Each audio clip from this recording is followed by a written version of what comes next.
चलिए बेटा, आज स्टार्ट करते हैं पैराबोला। बेसिक कोऑर्डिनेट ज्योमेट्री में हम स्ट्रेट लाइन पहले पढ़ चुके हैं। आज हमें पढ़ना है पैराबोला। बहुत थोड़ा थोड़ा पढ़ना है हमें, जितना हमें फिजिक्स में रिक्वायरमेंट है हम लोग उतना ही स्टडी कर रहे हैं।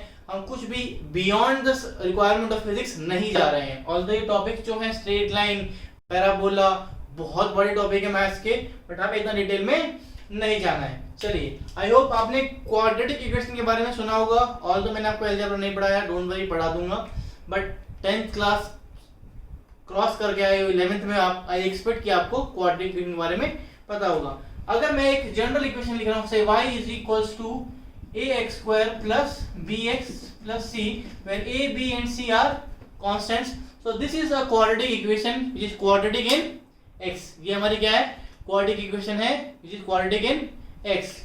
फाइन। अगर if I want to plot a graph between y and x, then that graph will be termed as parabola। जो क्वाड्रेटिक इक्वेशन का जो ग्राफ होता है, ग्राफ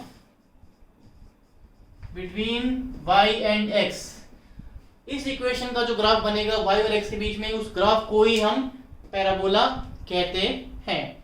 फाइन, ओके, समझ में आया पैराबोला क्या होता है? जो ग्राफ y और x के बीच में बनता है क्वाड्रेटिक इक्वेशन में।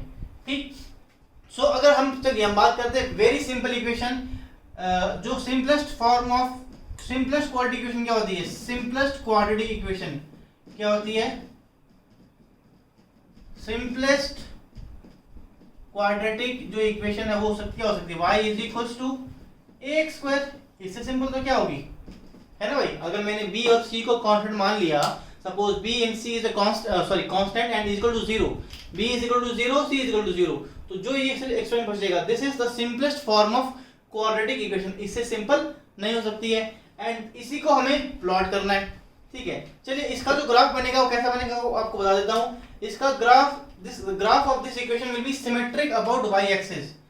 ग्राफ विल बी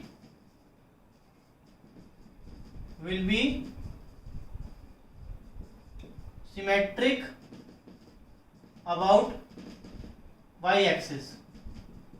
मैं आपको पहले बता रहा हूं, हम लोगों को बहुत डिटेल में स्टडी नहीं करनी है, जस्ट एक ओवरव्यू लेना है, इतना कि हम लोग फिजिक्स जब पढ़ाई करें तो हमें पैराबोला का टर्म आ जाए तो समझ में आ जाए कि हाँ भाई क्या बात चल रही है, क्या हो रहा है। तो जो इस इक्वेशन का जो ग्राफ बनेगा वो कुछ ऐसा बनेगा, डिपेंडिंग अपॉन साइन ऑफ ए। अगर मैं बोल रहा हूँ a इज पॉजिटिव, अगर a पॉजिटिव है तो ग्राफ ऐसे बनेगा। If a is positive, if a is positive तो ग्राफ ऐसे बनेगा। अगर मान लीजिए a पॉजिटिव नहीं है, a नेगेटिव है, तो कैसा ग्राफ बनेगा? This is your x axis, this is your y axis, and graph will B this, symmetric about y axis if a is negative, depending upon sign of a, the graph of the parabola this equation will be this। a positive होगा तो graph ऐसा, a negative होगा तो graph ऐसा। और इस point को हम क्या बोलते हैं? Vertex of the parabola. इस पॉइंट को हम क्या बोलते हैं? Vertex of the parabola. ठीक है, इस इक्वेशन के ग्राफ हमारे आ गए ये। ठीक है, वेरी गुड, नोट कर लीजिए फटाफट। अब सपोज करो, what if I exchange x and y। अगर मैं पूछना चाहूं x और y का को इंटरचेंज कर दूं, वो भी तो क्वाड्रेटिक ही होगी, क्वाड्रेटिक इन y, उसका ग्राफ कैसा बनेगा? चलिए देख लेते हैं, नोट कर लीजिए फटाफट।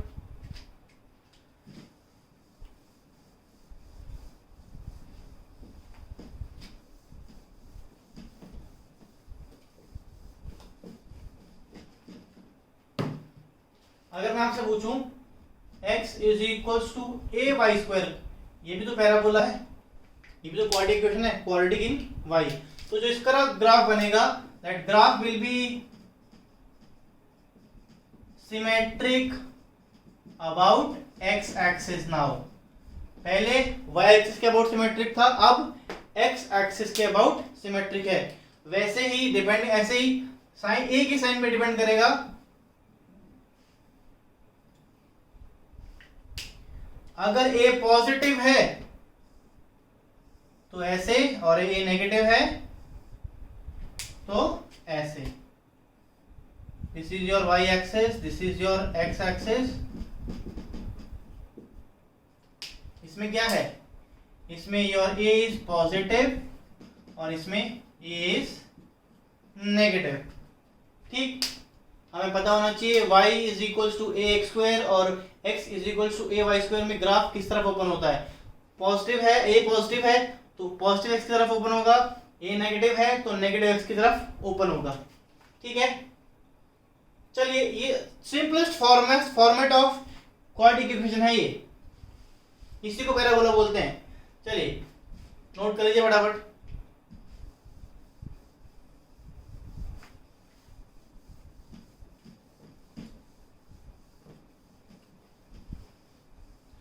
अब देखो थोड़ी सी, अगर मैं फॉर्म को बढ़ाऊं, y is equal to a x square plus मान लीजिए बी एक्स भी ले लेता हूं मैं इस इक्वेशन में, c इज 0, सिर्फ c को 0 पुट कर दिया, b नॉन जीरो आ गया। अगर पहली इक्वेशन में क्या था, a is non zero and b is and c वर 0, अब इस इक्वेशन में क्या हो जाएगा, सिर्फ c 0 है, a b नॉन जीरो होंगे, तो ग्राफ में क्या चेंजेस आएंगे वो जान लेते हैं।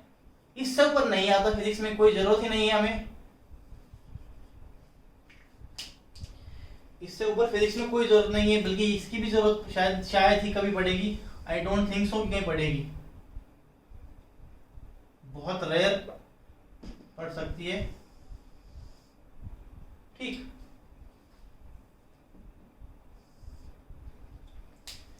ठीक है बेटा, this point is called vertex of parabola, और इस वर्टेक्स के जो कोऑर्डिनेट्स होंगे वो क्या होंगे, x कोऑर्डिनेट होगा माइनस बी बाई 2a और y कोऑर्डिनेट होगा माइनस बी बाई 4a। क्या होगा x coordinate minus b by 2a और y कोऑर्डिनेट क्या होगा माइनस बी बाई 4a। इतना ही पैराबोला के बारे में जानकारी फिजिक्स पढ़ने के लिए सफिशिएंट है, इससे ज्यादा पढ़ने की जरूरत मैथ्स के स्टूडेंट्स को है। बायो स्टूडेंट जो हैं जिनको सिर्फ फिजिक्स से मतलब है, इतनी मैथ्स आनी चाहिए, बहुत है बेटा। ठीक, इससे ज्यादा की हमें कोई जरूरत नहीं फिजिक्स के लिए। ठीक है, चलिए यहाँ हमारी कोऑर्डिनेट्स में तो बेसिकली देखो हमने सिर्फ क्या पढ़ा है, स्ट्रेट लाइन पढ़ा है और पैराबोला पढ़ा है। कोऑर्डिनेट ज्योमेट्री खत्म नहीं होती यहाँ पे। कोऑर्डिनेट ज्योमेट्री में तो hyperbola, ellipse, family of straight line, family of circles, बहुत सारी चीजें आती हैं, but we don't have to deal with coordinate geometry. We have to deal with क्या, सिर्फ उतना जितना हमें जरूरत है फिजिक्स के लिए, इतना यहाँ तक बहुत है। ठीक है बेटा, चलिए यहाँ हमारी रिक्वायरमेंट फिनिश होती है कोऑर्डिनेट के साथ। कोऑर्डिनेट के साथ हमारा इतना ही रिश्ता होगा बेटा फिजिक्स का। चलिए छोटी छोटी बातें और बता देता हूँ फिजिक्स में, और हम क्या क्या मैथ्स यूज करेंगे। जैसे आपने पढ़ा होगा लॉगरिथम, लॉगरिथम के फॉर्मूले आपको देता हूँ, थोड़ा बहुत जाना हो तो लॉगरिथम के फॉर्मूले ही पढ़ लेते हैं।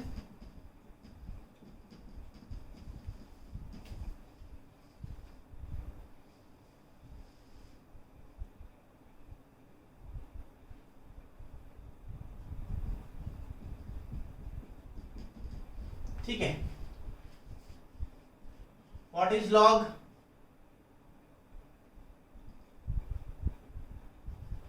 m into n, what is log m by n, ये फॉर्मूले हैं जो हम बार बार यूज करेंगे। What is log m to the power n, and the last is log base e m। ठीक है, ये चार फॉर्मूले हमारे लिए बहुत होंगे फिजिक्स में, इससे ज्यादा कोई खास जरूरत नहीं पड़ेगी। log m by m into n को log of m plus log of n भी लिखते हैं, इंटरचेंजेबल है।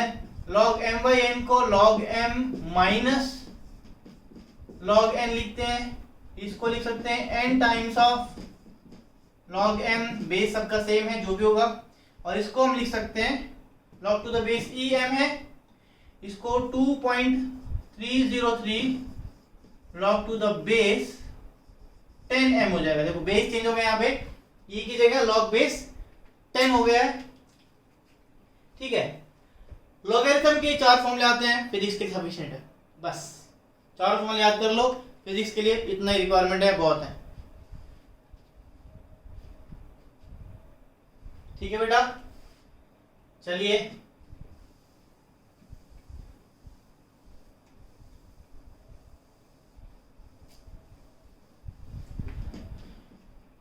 कॉम्पोनेंट और डिविडेंड देख लेते हैं। चलिए कॉम्पोनेंट और डिविडेंड देख लेते हैं क्या होता है बेटा। क्या होता है अगर मैं बोलूं p by q is equals to a by b, कोई भी जो फ्रैक्शन टर्म्स है p by q is equal to a by b, then अगर ये ट्रू है तो p minus q upon p plus q is equated to a minus b upon a plus b. बस ये है कॉम्पोनेंट और dividend, इसमें कुछ है ही नहीं। ठीक है, चलिए छोटी छोटी चीजें मैथ्स की जिसकी हमें रिक्वायरमेंट है। आपने 10th में एक टॉपिक पढ़ा होगा एपी, अरिथमेटिक प्रोग्रेशन। क्या होता है एपी?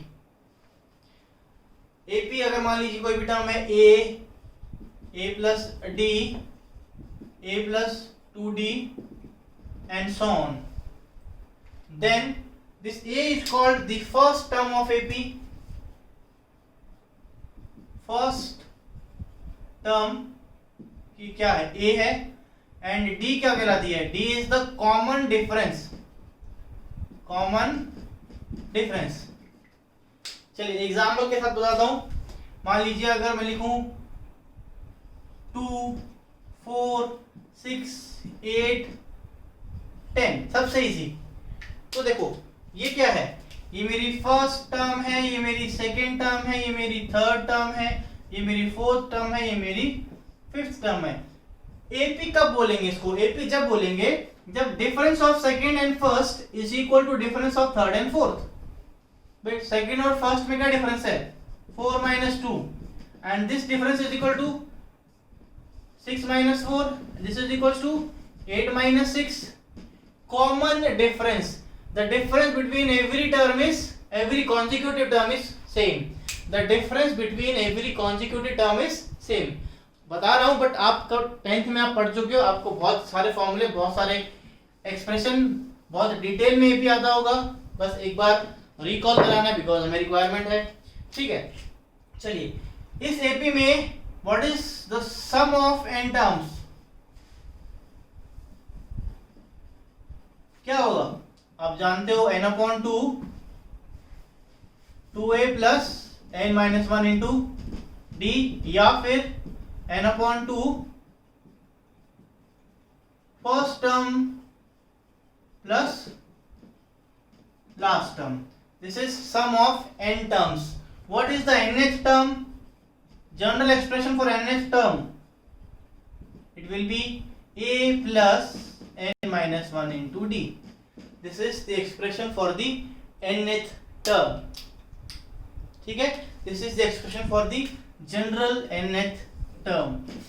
ठीक है, क्या होना चाहिए याद? nth term याद होनी चाहिए और sum of the terms का फॉर्मूला याद होना चाहिए। बहुत है अपनी फिजिक्स के लिए। ठीक है, चलिए न्यूमेरिकल इसलिए नहीं करा रहा बिकॉज आपने बहुत न्यूमेरिकल करोगे 10th क्लास में। इस पे बहुत आसान टॉपिक है, आपको तो आई गेस याद होगा सब कुछ। जो नई चीज है वो कर लेते हैं। चलिए जो आपके लिए नई है वो जीपी है, उस पर न्यूमेरिकल कर लेंगे। जो आपके लिए नई चीज है वो क्या है? GP, geometric progression. जैसे आपने पढ़ा है एपी, अरिथमेटिक प्रोग्रेशन, जिसमें क्या होता है? The difference between every consecutive term is same. ऐसे ही होता है geometric progression, the ratio of every consecutive term is same. इसमें क्या होता है? AR square, AR cube, where A is the first term and R is common ratio। Example की स्थिति की बात करूं तो देखो 2 4 8 16 32 64। देखो जरा कौन है first term? This is my first term, this is my second term, this is my third term, this is my fourth and so on. अब देखो ratio of second term and first term, ratio 4/2। What is the ratio of third and second term? 8/4। Ratio of fourth and third 16/8। 32/16, 64/32 is equals to 2. This is 2 is the common ratio. Check कर लो सबका 2 ही आ रहा है ना? Yes, this is the.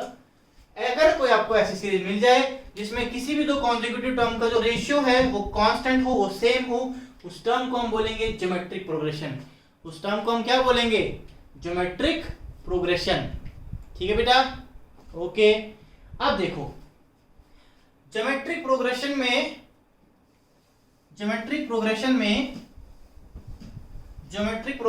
जो nth term है, nth term is written as a into r to the power n minus 1.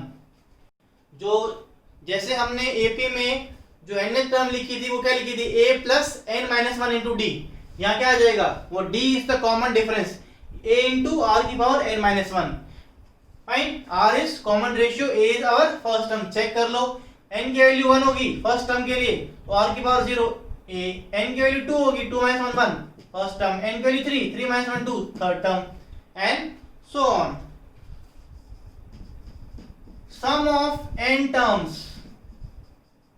क्या formula होता है? a into 1 minus r to the power n upon 1 minus r. This is the sum of n terms of GP. और जो हमारी physics में बार बार की जाएगी वो आएगी sum of infinite terms. If n tends to infinity वो आ जाएगी हमेशा a अपॉन 1 माइनस r. ये हम बार बार यूज करेंगे. अगर कोई GP है और इनफाइनाइट तक जा रही है तो उसमें हम क्या निकालेंगे? सम कैसे निकालेंगे? a अपॉन 1 माइनस r से. r is the common ratio and yes the important condition here is r should be less than 1. r should be less than 1 दोनों केस में. ये जो मैंने आपको केस बताए हैं यहाँ पे हमारा r should be less than 1. GP में एक केस और आता है r greater than 1 वाला, वो हमारे काम का नहीं है, हम फिजिक्स में नहीं पढ़ते इसलिए मैं आपको नहीं बता रहा. जितने हमें जरूरत है उतने बता रहा हूँ मैं आप लोगों को. ठीक है बेटा?